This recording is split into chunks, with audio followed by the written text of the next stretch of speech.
Hello, ನಮಸ್ಕಾರ welcome back to my channel. ಈಗ ನಾಳೆ ಅಷ್ಟಮಿ ಬರ್ತೈತಲ್ರಿ, ಅಷ್ಟಮಿ ಸಲುವಾಗಿ ಅಂತಂದು ಹೇಳಿ ಒಂದು ರಿಚುವಲ್ ಮಾಡೋಣ.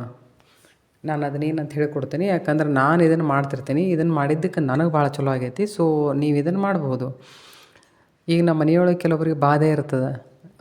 ಕೆಲವೊಂದು ಸರ್ತಿ ಅಂದರೆ ಹುಣ್ಣಿಮೆಗೆ, ಅಮಾವಾಸ್ಯೆಗೆ ಮೂಡ್ ಫ್ಲಕ್ಚುಯೇಟ್ ಆಗೋದು ಜಾಸ್ತಿ ಅಂಥವ್ರಿಗೆ. ನೀವು ಅವ್ರ ಸಲುವಾಗಿನೂ ನೀವು ಇದನ್ನು ಮಾಡ್ಬೋದು. ಮಕ್ಕಳಿಗೆ ಭಾಳ ಸರ್ತಿ ಕೆಲವೊಂದು ಸರ್ತಿ ಆರಾಮ ಉಳಿತಿರಂಗಿಲ್ಲ. ಮನ್ಯಾಗಿನ ಪೆಟ್ಸ್ಗಳಿಗೆ ಆರಾಮ ಉಳಿತಿರಂಗಿಲ್ಲ. ಕೆಲವೊಬ್ರಿಗೆ ಹೇಳಿದ್ನಲ್ಲ, ಈಗ ಮೂಡ್ ಸ್ವಿಂಗ್ ಭಾಳ ಆಗ್ತಿರ್ತೈತಿ ಅಂಥವ್ರಿಗೆ.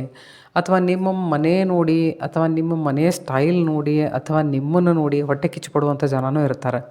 ಇದ್ದೇ ಇರ್ತಾರೆ ಅವ್ರು ಎಲ್ಲಿದ್ರೂ. ಅದಕ್ಕೆ ಅದನ್ನೆಲ್ಲ ನಿಮಗೆ ಪ್ರೊಟೆಕ್ಟ್ ಮಾಡ್ಕೋಬೇಕು ಅಂತ ಅನ್ನಿಸ್ತಿದ್ರೆ ನೀವು ಇದನ್ನು ಪ್ರತಿ ಹುಣ್ಣಿಮೆ, ಅಮಾವಾಸ್ಯೆ, ಅಷ್ಟಮಿ, ಇನ್ ಕೇಸ್ ನಿಮಗೆ ಬೇಕಂದ್ರೆ ನೀವು ಮಂಗಳವಾರ, ಶುಕ್ರವಾರ ನೀವು ಹಿಂಗೂ ಮಾಡ್ಕೋಬೋದು. ಈಗ ನಾ ಇದನ್ನು ಒಂದು ರಿಚುವಲ್ ಹೇಳ್ಕೊಡ್ತಾನೆ. ಇದನ್ನು ಸಣ್ಣ ಪ್ರಮಾಣದಾಗ ಹೆಂಗೆ ಮಾಡೋದು ಅಂತ ಅದನ್ನು ಹೇಳ್ಕೊಡ್ತಾನೆ. ಯಾಕಂದ್ರೆ ಇದು ಕೆಲವರಿಗೆ ಕಾಸ್ಟ್ಲಿ ಐತಂತ ಅನ್ನಿಸ್ಬಹುದು. ಏನು ಮಾಡ್ಬೇಕಂದ್ರೆ ಇಂಥದ್ದು ಒಣ ಕೊಬ್ಬರಿದೊಂದು ಬಟ್ಲ ತೊಗೋರಿ. ಇದಕ್ಕೆಲ್ಲ ಹಿಂಗೆ ಅರಿಶಿನ ಕುಂಕುಮ ಹಚ್ಚಿರಿ. ಹಚ್ಚಿ ಏನು ಮಾಡ್ಬೇಕಂದ್ರೆ ನಾವು ಇದು ಊಟಕ್ಕೆ ಯೂಸ್ ಮಾಡ್ತೇವಲ್ಲ, ಅಲ್ಲ, ಇದನ್ನು ಜಸ್ಟ್ ಒಮ್ಮೆ ಕುಟ್ಟೆ ಒಂದು ಸ್ವಲ್ಪ ಅಂದ್ರೆ ಅದ್ರ ರಸ ಬರುವಂಗೆ ಆತಂದ್ರೆ ಅದನ್ನಿಲ್ಲಿ ಮೊದಲು ಹಾಕ್ಬೇಕು. ಇದು ಒಂಥರ ಬಲಿ ಕೊಟ್ಟಂಗೆ. ಅದ್ರಕ್ಕಂದ್ರೆ ಅಲ್ಲ ಅಂತಂತಂದ್ರೆ ಇದನ್ನು ಹಾಕಿ ಇದ್ರೊಳಗೆ 5 ಥರದ್ದು ಡ್ರೈ ಫ್ರೂಟ್ಸ್ ಹಾಕ್ಬೇಕು. ನಿಮಗೆ ಹೆಚ್ಚಿಗೆ ಬೇಕಂದ್ರೆ ಹೆಚ್ಚಿಗೆ ಹಾಕಿರಿ. ಕೆಲವೊಂದು ಲಯನದ್ದು ಪ್ಯಾಕೆಟ್ಸ್ ಅದು ಸಿಗ್ತಾವೆ. ಅಂದ್ರೆ ಲಯನ್ ಕಂಪ್ನಿದು ಒಂದು ಪ್ಯಾಕೆಟನ್ನು ಸಿಗ್ತೈತೆ. ಅದರ 7-8 ಥರದ್ದು ಕೂಡ್ಸಿದ್ದಿರ್ತೈತಿ. ಅದನ್ನೆಲ್ಲ ತುಂಬಬೇಕು.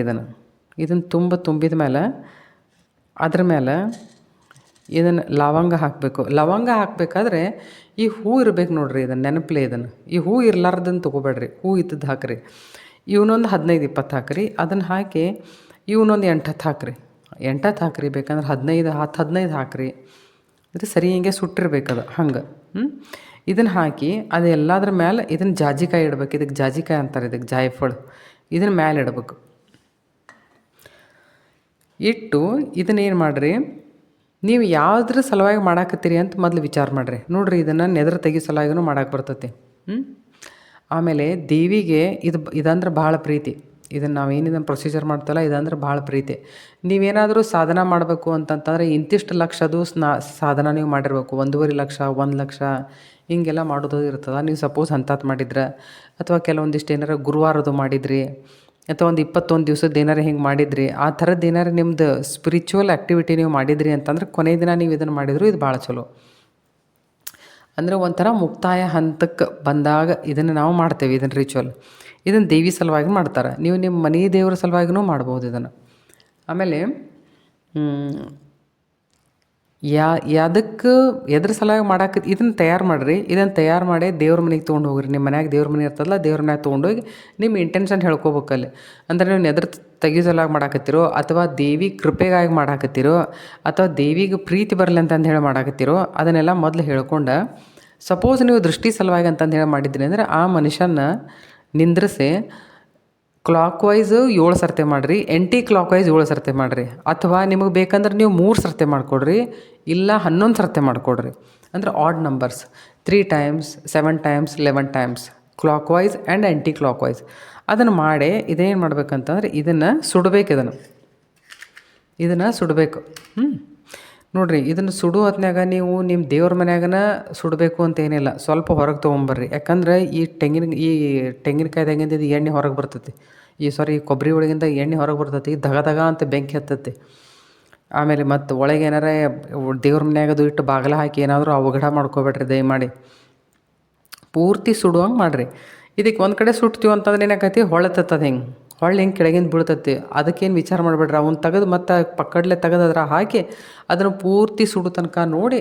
ಇದ್ರದ್ದೇನು ಪೌಡರ್ ಉಳಿದೈತಲ್ಲ, ಅದನ್ನು ಮರುದಿನ ಅದನ್ನು ಯಾವುದೇ ಗಿಡದ ತಳಗದು ನಿಮ್ಮ ಕಂಪೌಂಡ್ ಬಿಟ್ಟು ಹೊರಗೆ ಅಲ್ಲಿ ಹಾಕಿಬಿಡ್ರಿ. ಗಿಡದ ತಳಗದು ಅದನ್ನು ಒಣದಷ್ಟು ಹಾಕೋದು ಆಗಲಿಲ್ಲ ಅಂತಂದ್ರೆ ಅದ್ರೊಳಗೆ ನೀರು ಬೆರೆಸಿ ಒಂದು ಗಿಡದ ತಳಗೆ ಹಾಕಿಬಿಡ್ರಿ.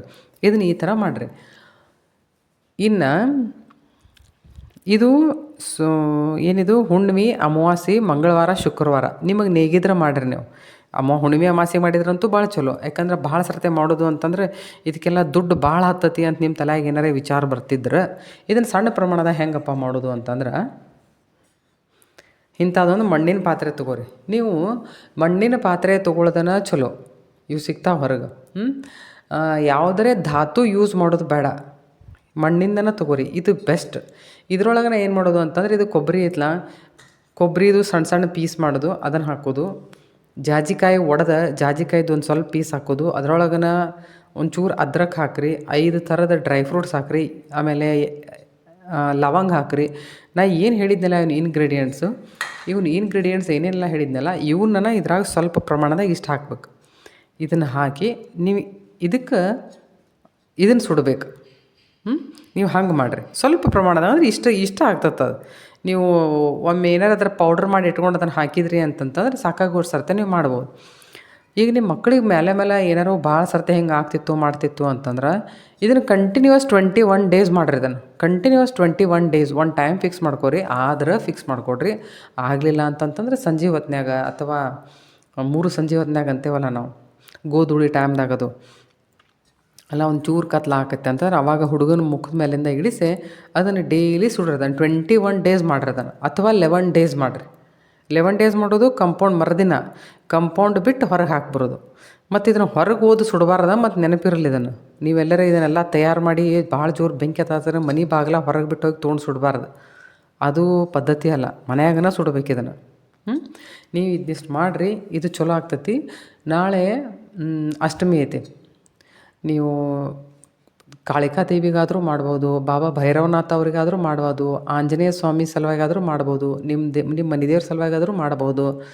ಅಷ್ಟಮಿ ದಿನ ಏನು ಮಾಡಿರಿ, ನಿಮಗೆ ಯಾವ ದೇವರು ಇಷ್ಟನೋ ಅಥವಾ ನಿಮ್ಮ ಇಷ್ಟ ದೇವತೆನೋ ಆ ದೇವಿಗೆ ಏನು ಮಾಡೋದು, ಅವ್ರ ದೇವಿದು ನೀವೇನಾದರೂ ಮಂತ್ರ ಓದ್ತಿದ್ರಿ ಹಂಗಂತಂದ್ರೆ ಹಂಗೆ, ಅಥವಾ ನಿಮಗೇನಾದರೂ ಸಂಕಷ್ಟಗಳು ಅಥವಾ ಯಾವುದಾದ್ರಾಗ ಆಬ್ಸ್ಟೆಕಲ್ಸ್ ಭಾಳ ಬರ್ತಿದ್ದು ಅಂತಂತಂದ್ರೆ ಗಣಪತಿದೊಂದು ಸ್ತೋತ್ರ ಐತೆ, ನೀವು ಕೇಳಿರಬೇಕು. ಪ್ರಣಮ್ಯ ಶಿರಸಾ ದೇವಂ ಗೌರಿ ಪುತ್ರಂ ವಿನಾಯಕಂ ಭಕ್ತಾವಾಸಂ ಸ್ಮರೇ ನಿತ್ಯಮಾಯಂ ಕಾಮಾರ್ಥ ಸಿದ್ಧಯೇ ಅಂತಂದೇಳಿ. ಅದು ಬರೀ 1 ನಿಮಿಷದ್ದೈತೆ. ನೀವು 1 ದಿವ್ಸಕ್ಕೆ 108 ಸರ್ತೆ ಪಠಣ ಮಾಡಿರಿ. ಅದನ್ನು 1 ದಿವ್ಸಕ್ಕೆ 108 ಸರ್ತೆ ಒಂದೇ ಜಾಗದಾಗ ಕೂಡ್ಬೇಕು. ಒಂದೇ ಜಾಗದಾಗ ಕೂಡ್ರಿ. ಒಂದೇ ಜಾಗದಾಗ ಕುಂತು 108 ಟೈಮ್ಸ್ ಅಂದನ ಅಲ್ಲಿಂದ ಹೇಳ್ಬೇಕು. ಸಪೋಸ್ ನೀವು ಮಾಡಾಕತ್ತಿದ್ರಿ ಅಂತ ಇಟ್ಕೋರಿ, ಇನ್ನು ಕೇಸ್ ಅಂಥದ್ದು ಏನಾದರೂ ಆಯ್ತು, ಬರಬೇಕು ಅನ್ನುವಂಥ ಪರಿಸ್ಥಿತಿನ ಬಂತು ಅಂತಂತಂದ್ರೆ ದೇವ್ರಿಗೆ ಹೇಳ್ಬೇಕು, ನಾ ಈಗ ಇದನ್ನು 50 ಮಾಡಿದ್ರಿ ಅಂತ ಇಟ್ಕೋರಿ, ಈ 50 ಮಾಡೇನಪ್ಪ, ನನಗೀಗ ಹೋಗಲೇಬೇಕಾಗೈತಿ, ಈ 50 ನಿನ್ನ ಪಾದಕ್ಕೆ ಅರ್ಪಣೆ ಮಾಡೇನಿ ಅಂತಂದು ಹೇಳಿ ಆಮೇಲೆ ಆ ಜಾಗ ಬಿಟ್ಟು ಎದ್ದು ಹೋಗಿ ಮತ್ತೆ ವಾಪಸ್ ಬಂದು ಮತ್ತೆ 50 ಮಾಡಿರಿ. ಹಂಗೆ ಪಟಕ್ನ ಎದ್ದು ಹೋಗಿ ಬಂದು ಮತ್ತೆ ಕುಂತು ಹಾಗೆಲ್ಲ ಮಾಡಬಾರ್ದು. ಮಾಡೋದಾಗಿದ್ರೆ 108 ಸರ್ತೆ ಮಾಡಿರಿ ಅದನ್ನು. ಸರಿನಾ? ಈ ವಿಡಿಯೋ ಮುಖಾಂತರ ತಾವೇನಾದರೂ ನನ್ನ ಚಾನಲಿಗೆ ಫಸ್ಟ್ ಟೈಮ್ ಬಂದಿದ್ದರೆ ದಯಮಾಡಿ ನನ್ನ ವಿಡಿಯೋ ಲೈಕ್ ಮಾಡಿರಿ, ಚಾನಲ್ ಸಬ್ಸ್ಕ್ರೈಬ್ ಮಾಡಿರಿ. ನಿಮಗೆ ಕಂಟೆಂಟ್ ಇಷ್ಟ ಆದರೆ ಮತ್ತೊಬ್ಬರಿಗೂ ಶೇರ್ ಮಾಡಿರಿ. Thank you.